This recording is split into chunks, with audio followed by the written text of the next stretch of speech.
if we feel powerless, then we continue to act that way. Men want to take charge rather than take care, and women will take charge in order to take care.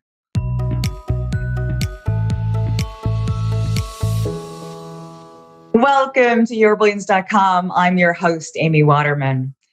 Right now, it feels like I should do something, but I'm not sure what. Every time I read the news, I just get more upset. It feels like we should be helping each other more.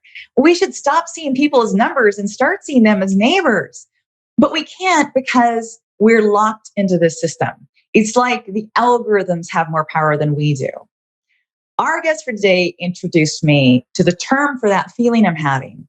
It's called moral distress. It's when you know what the right thing to do is, but your hands are tied. So what can you do? Well, it turns out there is something you can do. And that's what we're going to be talking about today with our guest, Annette Simmons. Annette is a keynote speaker, consultant, and author of 4 books, including The Story Factor, named as one of the 100 best business books of all time.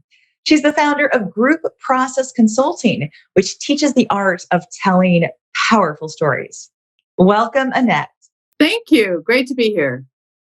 So let's start out looking at what is moral distress and why are so many of us experiencing it right now? Well, it's a term that I ran across after about 10 years of research. And so I'll have to back up and give you some context about how I came to it, because that's kind of the solution, is understanding the context. So I started doing research. I asked women and men to tell me stories about a time when they were powerful. And it turns out that men's stories tend to be stories about controlling a situation, dominating a situation. And women's stories did include that, but they also included this wide array of stories where you help someone reach a goal that never really reflects back on you, or there's a gunshot victim and you go into the situation risking everything for that other person's life. And so women's stories about power tended to talk about protection and how to nurture and stay connected rather than dominate. So once I began to realize that we have different definitions of power, that tells me everything I need to know about why men in general can want to keep women out of the boardroom, because we have different goals. We want to make a profit, but we also want to take care of people. We also want to maintain relationships and stay connected. We also want to do the right thing. And, it's interesting. Some of the women's stories are actually, their stories of power were about stopping a man from doing harm that he didn't realize he was doing. And so there's this aspect of women are seeing things that, and of course, this is a generalization because you've got 2 overlapping curves, but women are seeing things as problems that a lot of the men in leadership aren't seeing as problems. And that disconnect causes us to say, wait a minute, we're not doing the right thing. And it's because we have a different definition of what the right thing is. Algorithms tend to dissolve things, reduce it down to zeros and ones. And I talk about big T truth. And truth that were true before you and I were born. It's the evolutionary psychologists understand that we are a team, that males and females are an evolutionary team.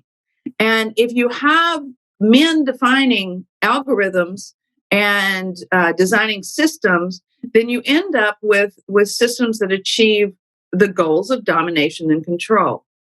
Women's intuition is going haywire right now because we intuitively, and that's a sensory sort of evolutionary thing.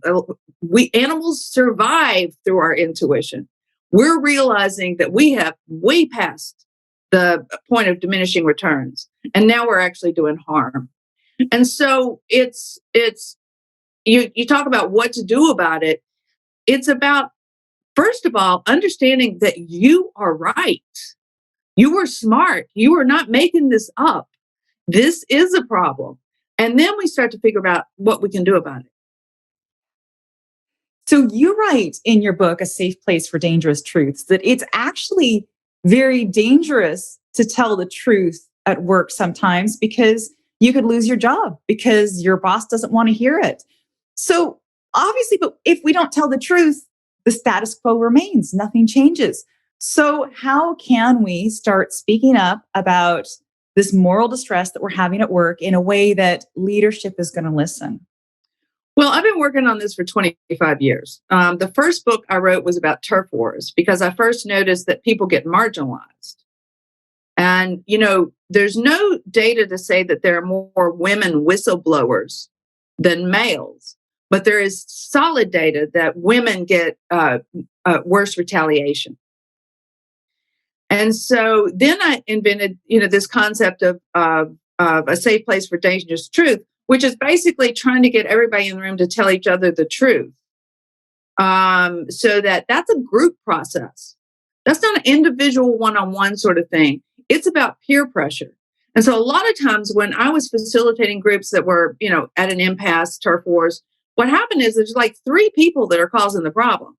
And the rest, the 30 plus people actually don't realize they're in the majority. And so one of the things that I did, and it worked, is to get people to decrease status so that we're all on the same level of being able to report what we see. So that was an orchestrated facilitation. Now, your listeners and readers probably won't have the chance to bring a facilitator in, but it's about coalition building. It's about making connections, and it's about taking care of yourself. I mean, I've started really I'm wearing my favorite Orange Crush t-shirt this morning, and I make the bed in the morning. And so I'm validating that the things I think are important actually are. So I control what I can. And then I start to build coalitions, which is what you and I are doing right now. And hopefully what your listeners will be doing. We need to come together on this. So one of the things you had mentioned to me before is that women tend to have a wider circle of moral concern than men. And I'm wondering if that's why so many of us women are just worrying and tearing our hair out right now, because we're not just worried about our families. We're not just worried about our jobs. We're worried about families across the world. Absolutely. Yeah. And it's hard, this term circle of moral concern is not something you can objectively measure. It's a subjective thing, but it doesn't take much research talking to people to understand that women will tend to talk about it's. So we're not just trying to make a profit. We're also worried about forced labor in China. And we're also worried about the hungry and the homeless. And so what ends up is we have a lot more things on our to-do list. And our job is to go into circumstances in business and negotiate a longer list of what it is we want to accomplish. Now, I swear to God, I thought I would never work again when I came to this conclusion, because people wanted to hire me to do storytelling to convince them, they want to exploit opportunities. Like, that's a good word. And so I began to say, storytelling builds social trust. And we underestimate how much we need social trust in order for civilization to function. Well, they're already finding the infighting and disconnection and disengagement in business. That's a direct result of focusing only on speed and efficiency. Because when you only focus on speed and efficiency, what you do is you drive out generosity and authenticity. And so there's actually a business case to be made that if you want innovation, if you want collaboration, that you have to balance. And again, that's big T truth. The idea that big T truths for me are things that show that both things are true. For instance, love means both joy and sorrow. Business means both gain and loss. And so understanding we have to keep that balance is a job of education. And I think that women are perfectly placed to begin to educate themselves and each other, that the moral concern is actually part of good business and good government. One of the things I'm really excited about is your book that you're working on women and power. And I love this idea that women may have a different relationship to power than men. And I'm wondering, does this mean that one of the solutions to expand that circle of moral concern in our work is to have more women in the boardroom and in positions of leadership? Absolutely. And the thing is that if you want more women, you're going to have to change what leadership is.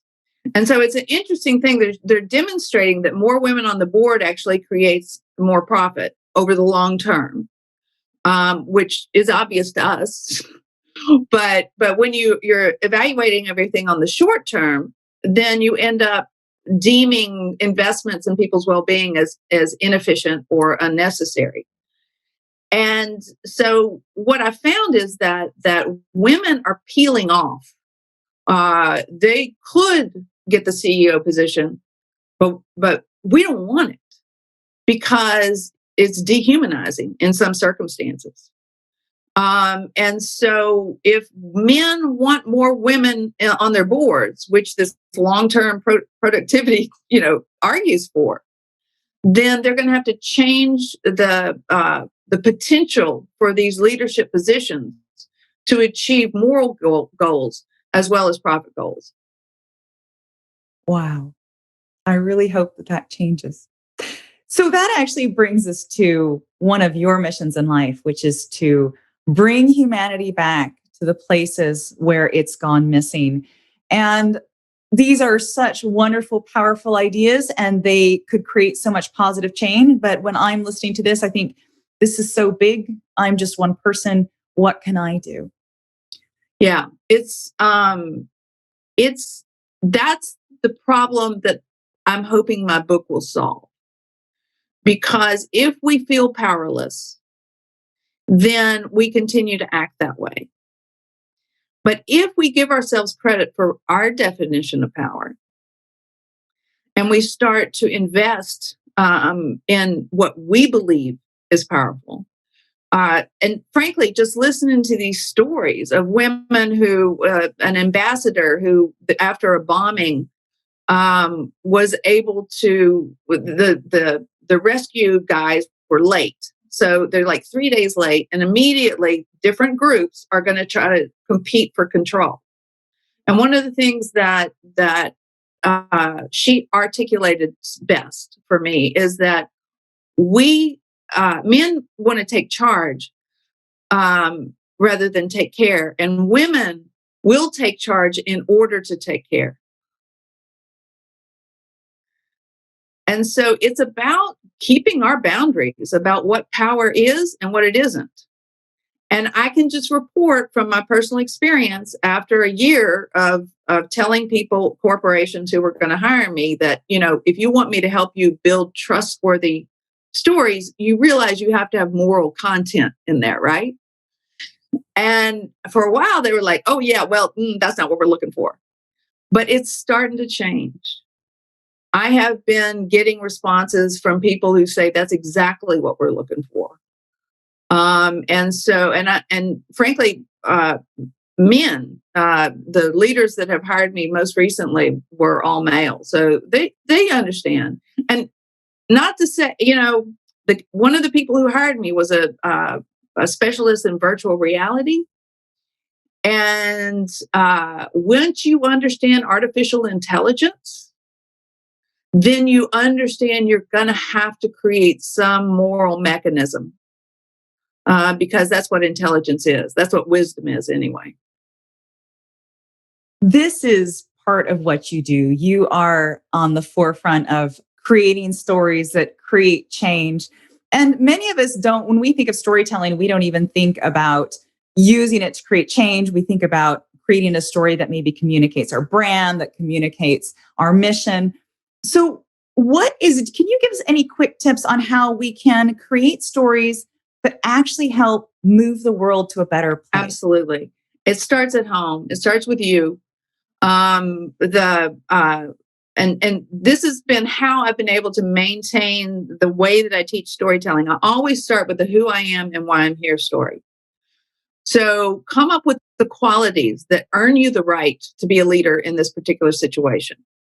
Figure out what qualities earn you the right, and then go back into your history and look at a time when you really shined. So a time when it cost you to be that. For me, a story of integrity, I always say it either costs you money or time, or else I'm not sure we have the same definition of integrity, to do the right thing. A time you blew it, where you failed your own standards. A mentor that taught you, RBG, or a book or a movie where you lift a scene that epitomizes how you want to be in the world. And so once we begin to focus on telling ourselves the story about who we are and why we're here, we're less susceptible to the stories other people are telling us about who we are and why we're here. And it starts there. You start doing that. And then what happens is that your authenticity, your bravery in showing that ethics and morals are important to you, begins to breed that bravery in other people. They respond to it. It's a natural response. And I think it's a survival response. You have 4 books that teach some of these skills to speak out, to tell stories, to collaborate. Could you quickly share with us what your books are about and whether, how they might apply to some of the people out there listening? Well, the first one I wrote, Territorial Games, was in 97, 98. But it's still relevant. People play predictable territorial games when they're around anything of value.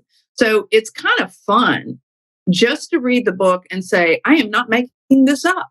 It's been verified.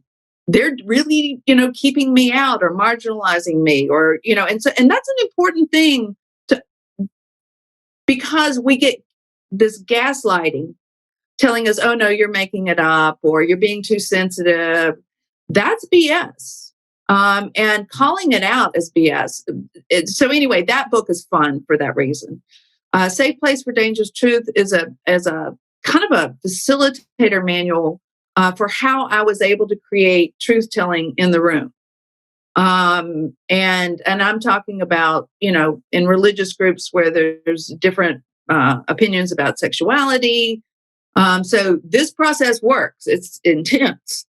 And then it's like I wrote the story factor because I realized that these toxic divisions are really because I'm telling a story that we're good and you're bad. And in territorial games, you're always going to run across it. You're never going to run across the person that says, I started it. Not going to happen. So A Safe Place for Dangerous Truth moved into storytelling because I use the storytelling as a way to facilitate. So tell stories about people telling the truth, and then you're showing those norms and the benefit of it. And then whoever tells the best story wins is kind of like a workbook. You can come up with 24 different stories. I think there's 6 stories you need to know how to tell, and I have 4 buckets to find them. I already talked to you about the 4 buckets. So that's my work so far. And then this next one, it will be about the stories we tell ourselves about power. Now, for those of you out there watching, if you want to get your hands on a copy of one of Annette's books, and if you want to learn more about these stories that you can tell to start creating change in the world, we've got a link for you. Just go to yourbrilliance.org/Annette. That's yourbrilliance.org/ANNETTE. Thank you so much, Annette, for coming on to the show. And I wondered if you had any last message you would like to leave our viewers with. Take good care of yourselves and take good care of each other. That's important right now. Thank you so much. Thank you. Thank you out there for watching. Now, did you have any aha moments or insights while watching this interview? If so, share them with us in the comments. And for more interviews like these, make sure to subscribe to Your Brilliance TV here on YouTube. And then come on over to yourbrilliance.com for more tips and insights on how you can live your most brilliant life. See you next time.